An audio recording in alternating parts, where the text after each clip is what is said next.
Hai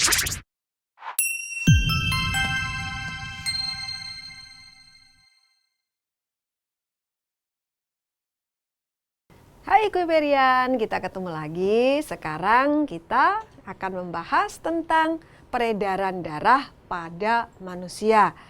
Nah, seperti kita ketahui bahwa peredaran darah pada manusia ini sifatnya adalah peredaran. Satu, merupakan peredaran darah yang tertutup. Artinya bahwa darah itu mengalir selalu di dalam pembuluh darah. Jadi tidak pernah keluar dari pembuluh darah ya. Jadi itu disebut dengan peredaran darah tertutup. Nah, kemudian yang berikutnya lagi, peredaran darah pada manusia itu dikenal dengan nama peredaran darah ganda. Mengapa ganda? Karena nantinya akan lewat jantung sebanyak 2 kali ya. Jadi mengapa kok bisa lewat jantung 2 kali? Nantinya kan ada yang beredar ke seluruh tubuh, itu yang disebut dengan peredaran darah besar atau peredaran darah sistemik. Sementara ada lagi yang beredarnya pendek, yaitu menuju ke paru-paru. Ini yang disebut dengan peredaran darah kecil atau peredaran darah paru-paru. Makanya kemudian karena ada besar kecil dan dua-duanya lewat jantung, kemudian dikenal dengan nama peredaran darah ganda. Oke adik-adik, kita mulai terlebih dahulu. Sebelum kita nantinya mempelajari tentang sirkulasi yang lain, kita lihat dulu peredaran darah besar dan peredaran darah kecil. Nah, tadi saya sudah singgung bahwa kita lihat untuk peredaran darah besar.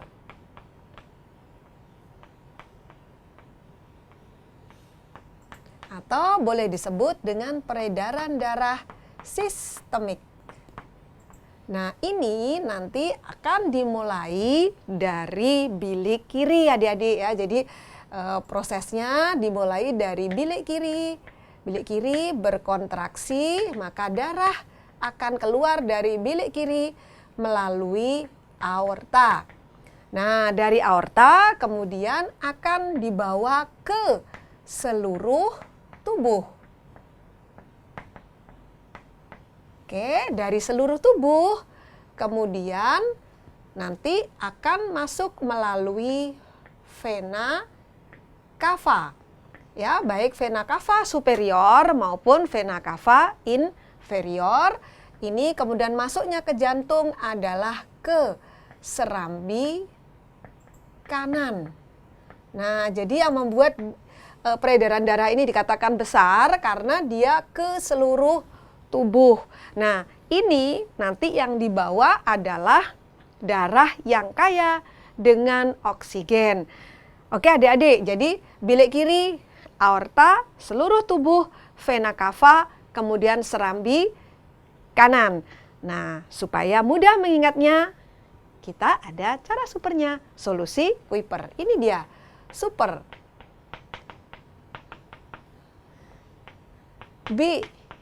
Kirun antar Vika lewat serambi kanan. Oke ya. Jadi bilik kiri, aorta, vena cava, serambi kanan. Nah, mudah bukan? Kemudian kita coba lihat dulu ke slide-nya. Mana yang disebut dengan peredaran darah besar ya. Jadi tadi di sini ada ventrikel kiri atau bilik kiri. Nah, ini kemudian nanti melalui aorta ya. Jadi aorta ada yang ke bawah dan kemudian ada aorta yang lengkung atas. Jadi kalau yang ke bawah berarti akan mensuplai darah ke wilayah bagian tubuh bagian bawah. Terus yang di atas berarti dia mensuplai juga tubuh bagian atas. Nantinya dari sini kemudian masuk ke serambi kanan melalui di sini ada vena cava inferior, yang di sini ada vena cava superior. Itu adalah untuk peredaran darah yang besar ya. Nah, sekarang bagaimana dengan peredaran darah kecil? Kita lihat ya. Peredaran darah kecil. Atau kita sebut dengan peredaran darah paru-paru. Nah, di sini dimulai dari bilik kanan ya. Kemudian lewat arteri pulmonalis. Nah, dari sini kemudian menuju ke paru-paru. Dan dari paru-paru kemudian lewat vena pulmonalis masuk ke serambi kiri. Nah, ya. Oke, dari bilik kanan, kemudian arteri pulmonalis, kemudian ke paru-paru, kemudian vena pulmonalis, baru masuk ke serambi kiri. Nah, kalau kita lihat di sini di gambarnya adalah dari bilik kanan ya. Ini kemudian nanti menuju ke paru-paru. Ini kan kapiler kanannya ini dan ini paru-paru yang kiri. Nah, dari sini nanti keduanya akan ketemu di vena paru-paru. Masuklah kemudian ke serambi kiri. Nah, di sini peredaran darah kecil atau peredaran darah paru-paru ini nanti akan membawa darah yang kaya dengan oksigen karena sudah ditukar di paru-paru. Jadi tadinya CO2-nya sudah dilepas di paru-paru, kemudian mengambil oksigen dan dibawalah ke serambi kiri. Nah, adik-adik, biar kalian mudah mengingat tentang peredaran darah kecil, saya ada cara supernya, solusi Kuiper. Ini dia adik-adik supernya ya. Super. Bilik kapal penuh. Oke ya. Bilik kapal penuh. Vena lewat serambi kiri. Ya, jadi bilik kapal penuh, vena lewat serambi kiri. Bilik kanan, ya, kemudian paru-paru, vena pulmonalis masuk ke serambi kiri. Oke adik-adik, mudah bukan? Oke, berikutnya kita akan membahas tentang sirkulasi porta atau nanti berkaitan dengan vena porta hepatica. Oke adik-adik, sekarang kita akan membahas tentang sirkulasi portal. Apa itu sirkulasi portal? Jadi sirkulasi portal ini adalah sirkulasi atau peredaran darah yang berasal dari saluran pencernaan dan limpa untuk dibawa ke hati. Kemudian dari hati nanti akan dibawa ke vena cava inferior untuk selanjutnya nanti baru dibawa ke jantung. Oke, apa tujuannya? Supaya nanti makanan itu yang akan diedarkan ke seluruh tubuh nanti akan dibawa dulu ke hati supaya jika terjadi sesuatu yang sifatnya harus dinetralkan seperti racun, maka nanti hati akan bekerja terlebih dahulu sehingga nantinya nutrisi yang beredar ke tubuh kita adalah nutrisi yang sudah bersih ya karena sudah dibersihkan oleh hati. Oke, kita mulai dengan sirkulasi portal. Sirkulasi portal. Ya, jadi di sini nanti akan dimulai dari saluran pencernaan ya. Jadi saluran pencernaan, darah dari saluran pencernaan tuh misalnya seperti lambung, kemudian usus, ya, kemudian juga dari kelenjar pencernaan misalnya seperti pankreas, ya, dan juga dari organ limpa. Nah, jadi darah yang berasal dari saluran pencernaan dan limpa ini nanti akan dialirkan melalui vena porta hepatica. Oke ya. Vena porta hepatica terus dibawa menuju ke hati. Nah, di dalam hati nanti di sini akan bercabang-cabang membentuk sistem kapiler ya, membentuk sistem kapiler di dalam hati. Nah, baru kemudian bersatu dengan arteri hepatika. Ya, bersatu dengan arteri hepatika. Setelah itu baru kemudian keluar ya, dibawa oleh vena hepatica yang kemudian masuk atau menuju ke vena cava inferior. Nah, dari vena cava inferior ini baru kemudian darah dibawa kembali ke jantung, yaitu melalui serambi kanan. Ini adalah sistem atau sirkulasi vena portal ya adik-adik ya. Sekali lagi, dari saluran pencernaan dan dari limpa menuju ke hati. Berikutnya kita akan coba lihat tentang sirkulasi koroner ya. Oke, sirkulasi koroner.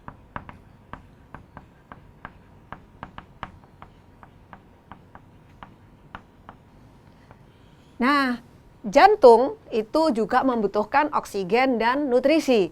Di sini yang bertugas untuk membawa nutrisi dan membawa oksigen adalah sirkulasi koroner. Jadi di sini arteri koroner ini adalah arteri yang hanya ada di jantung dan tugasnya dia adalah membagikan oksigen dan nutrisi di dalam jantung. Kita coba lihat di sini. Jadi sirkulasi koroner ini nanti dimulai dari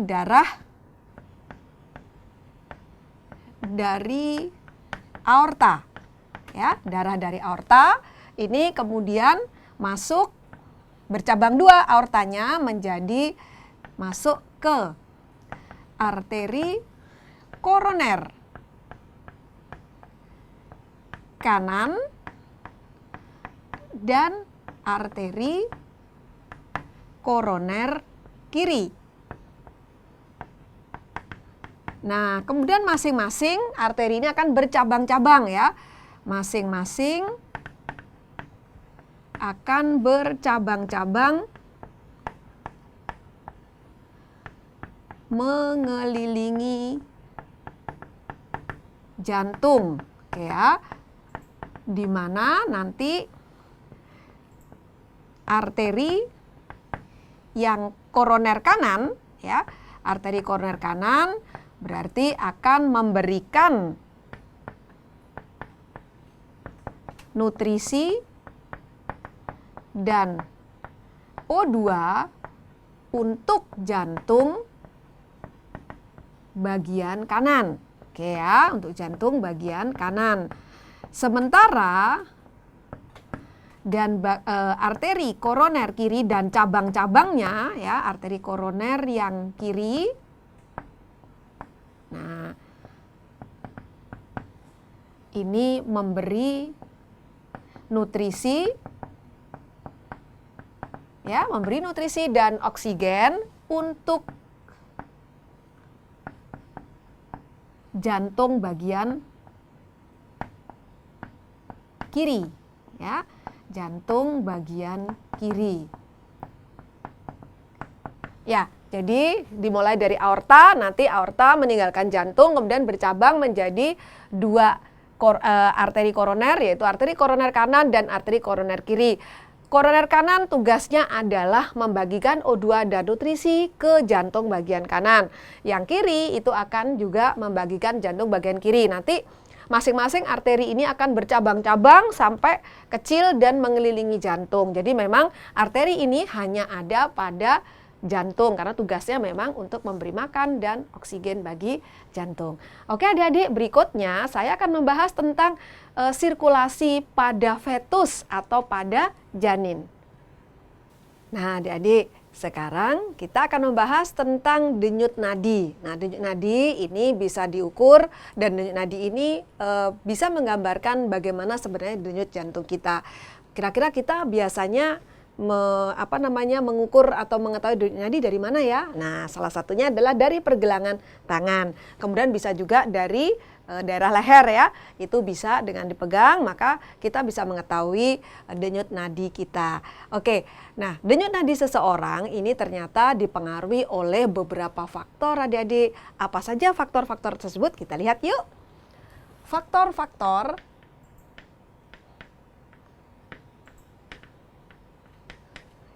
yang mempengaruhi denyut nadi. Oke ya, Yang pertama, ini adalah usia.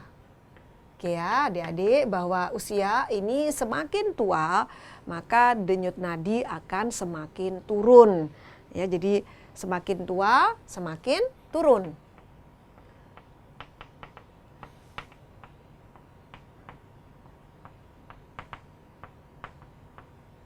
Nah, kemudian yang kedua, ini adalah jenis kelamin.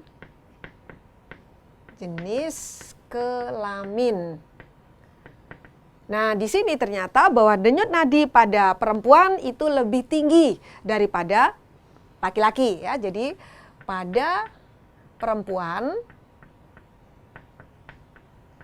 ini lebih tinggi. 7 sampai 8 kali lipat lebih tinggi daripada laki-laki ya. Dibandingkan pada laki-laki. Oke. Kemudian yang berikutnya adalah aktivitas. Oke ya, aktivitas. Nah, di sini kalau aktivitasnya tinggi, maka denyut nadi juga akan tinggi. Oke ya, jadi makin tinggi aktivitas,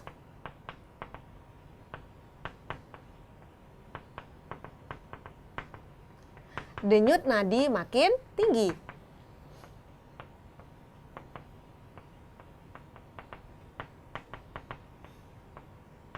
Oke, terus apa lagi ya? Nah, ini dia. Irama sirkadian.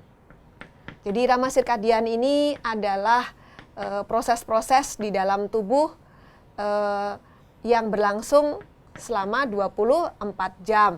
Nah, pada irama sirkadian itu ternyata bahwa denyut nadi itu paling rendah pada pagi hari ya. Denyut nadi paling rendah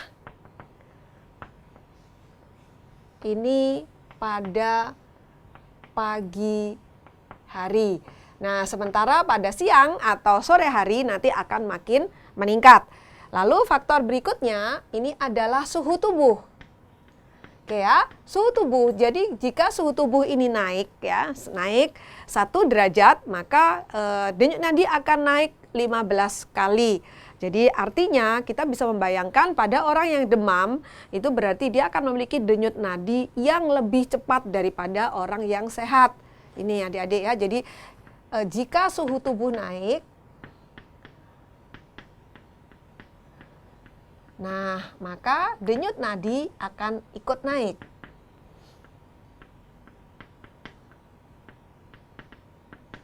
Nah adik-adik, ini tadi beberapa faktor yang mempengaruhi denyut nadi. Nanti faktor-faktor yang lain adik-adik bisa membacanya di textbook. Oke adik-adik, demikian tadi pembahasan kita tentang peredaran darah pada manusia. Sampai ketemu di video berikutnya. Salam Kuiper.